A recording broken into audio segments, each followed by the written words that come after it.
Tabii ki doların artışı sadece inşaat sektörü değil, bütün sektörleri etkiledi. Dolayısıyla insanların kafasında bir karışıklık meydana getiriyor. Artması sadece problem değil, yani sürekli artış olması problem.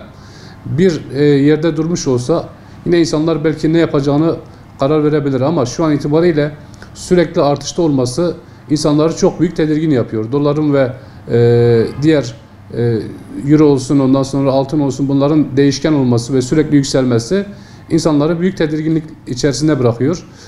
İnsanlarda kararsızlık var şu an. Yani evini satan insanlar yerine ev alamıyorlar. Dolayısıyla satıcılar sürekli vazgeçiyorlar.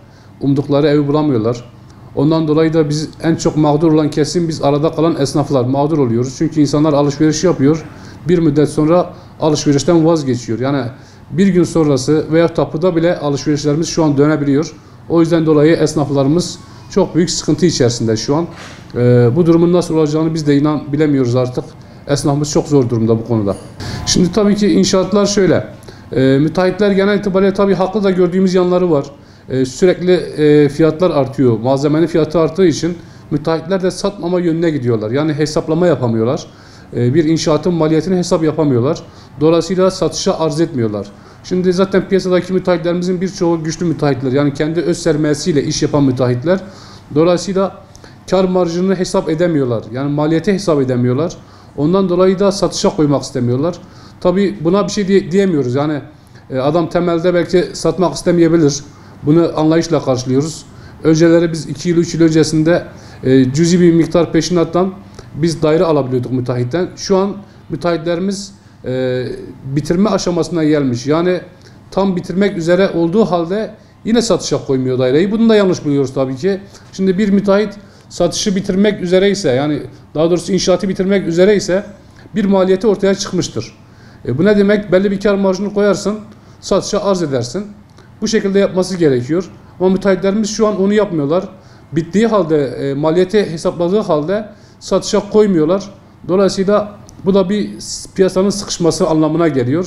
Ben müteahhitlere şöyle demek istiyorum. Yapmış olduğunuz, bitirmiş olduğunuz daireleri satışa koyun. Çünkü ileride bunlar stoklan dolayı fazlalaşacak. Fazlalaştı mı bu defa fiyatlara yansıyacak. Dolayısıyla onlar bir sefer zarar görecekler. Ama şimdi belli bir kar marjları var. Onu koyarlar üzerine, hesaplamalarını yaparlar ve satışa arz ederlerse kendileri için de, bizler için de, vatandaşlar için de daha iyi olur diye düşünüyorum. Yani şimdi ihtiyacı olan tabii ki her sürekli ev alması lazım yani. Bir insanın bir ev yatırıma ihtiyacı var ise, Urfa'da da en büyük yatırım gayrimenkuldur. Yani insanlar ihtiyacı var ise veya yatırım amaçlı ev almak istiyorsa fiyatlara bakmasınlar. Fiyatlar zaten her geçen gün artıyor, artacak da zaten. Dolayısıyla ihtiyacı olanlara ben bir an önce beğendikleri evi alsınlar diye düşünüyorum. Müteahhitlerden alışveriş yapıyoruz. Sürekli onlar istişare içerisindeyiz. Yani bunların ve malzeme satanlardan konuştuğumuzda %100 artış olduğunu diyorlar. Dolayısıyla ama fiyatlarda %100 artış değil, daha fazla artış var. Yani geçen yıla oranla daha fazla artış var. Tabii burada fırsatçılar da araya giriyor. Dolayısıyla fiyatların artmasından dolayı orada bir fırsatçılık da meydana geliyor. %100 artmış ise bunlar %150, %200 üzerine koymaya çalışıyorlar. Ben buradan vatandaşa seslenmek istiyorum.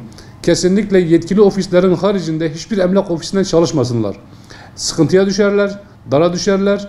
Ciddi bir anlamda sıkıntı yaşarlar. Ben öyle düşünüyorum. Ama yetkili ofisler kesinlikle fiyat politikaları kendi ofislerindeki gayrimenkulleri satışa arz ederken ciddi bir fiyat analizi yapıyorlar ve değerinden, piyasa değerinden çok yüksek daireleri veya mülkleri kendi portföylerine eklemiyorlar. O yüzden dolayı yetkili ofislerden alışveriş yaparlarsa vatandaşlar burada karlı çıkarlar. Şu an tabii ki Türkiye'nin her tarafında yüksek.